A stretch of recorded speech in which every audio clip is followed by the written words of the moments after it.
This is Audible. The Boyfriend, written by Freida McFadden, performed by Rob Moreira and Victoria Connolly. Prologue. Before. Tom. I am desperately, painfully, completely, and stupidly in love. Her name is Daisy. We met when we were 4 years old. I've been in love with the girl since age 4. That's how pathetic I am. I saw her at the playground feeding bits of her sandwich to the hungry squirrels, and all I could think was that I had never met any living creature as beautiful or as kind as Daisy Driscoll. And I was gone. For a long time, I didn't tell her how I felt. I couldn't. It seemed impossible that this angel with golden hair and pale blue eyes and skin like the porcelain of our bathroom sink could ever feel a tenth of what I felt for her. So there was no point in trying. But lately, that's changed. Lately, Daisy has been letting me walk her home from school. If I'm lucky, she lets me hold her hand, and she gives me that secret little smile on her cherry red lips that makes my knees weak. I'm starting to think she might want me to kiss her. But I'm scared. I'm scared that if I tried to kiss her, she would slap me across the face.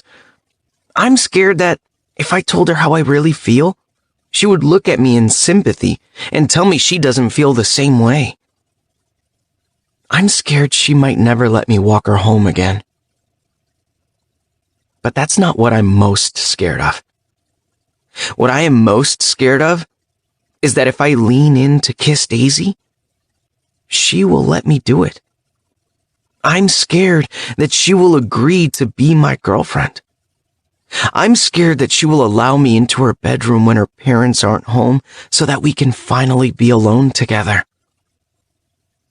And I'm terrified that the moment I get her alone, I will wrap my fingers around her pretty white neck and squeeze the life out of her.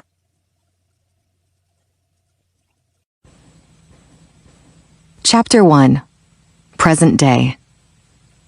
Sydney. Who is this man and what has he done with my date? I'm supposed to be meeting a man named Kevin for dinner tonight at 8 o'clock. Well, it was supposed to be drinks at 6 o'clock. Drinks are easier to escape from.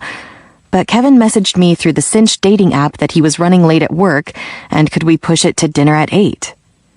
Against my better judgment, I said yes. But Kevin seemed really nice when we were texting, and in his photos, he was cute. Really cute. He had this boyish smile with a twinkle in his eye, and his light brown hair was adorably messy as it fell over his forehead. He looked like a young Matt Damon. I've been on a lot of bad dates through Cinch, but I was cautiously optimistic about this one. I even arrived early at the restaurant, and I have spent the last 10 minutes eagerly waiting at the bar for him to arrive. Sydney? The man standing before me asks. Yes? I stare at the man, waiting for him to tell me that Kevin was killed in a tragic taxi accident on the way to our date, because this guy is definitely not Kevin. But instead, he sticks out his hand. I'm Kevin, he says. I don't budge from my bar stool. You are?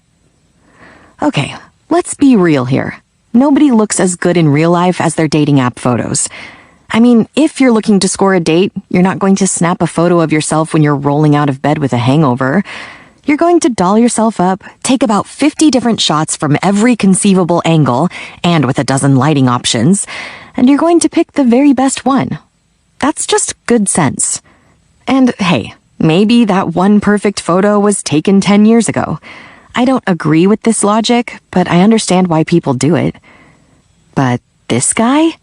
There's no way he is the same man as in his Cinch profile. Not 10 years ago, not ever. I just don't believe it. Even though it's an obnoxious move, I grab my phone from my purse and bring up the app right in front of him.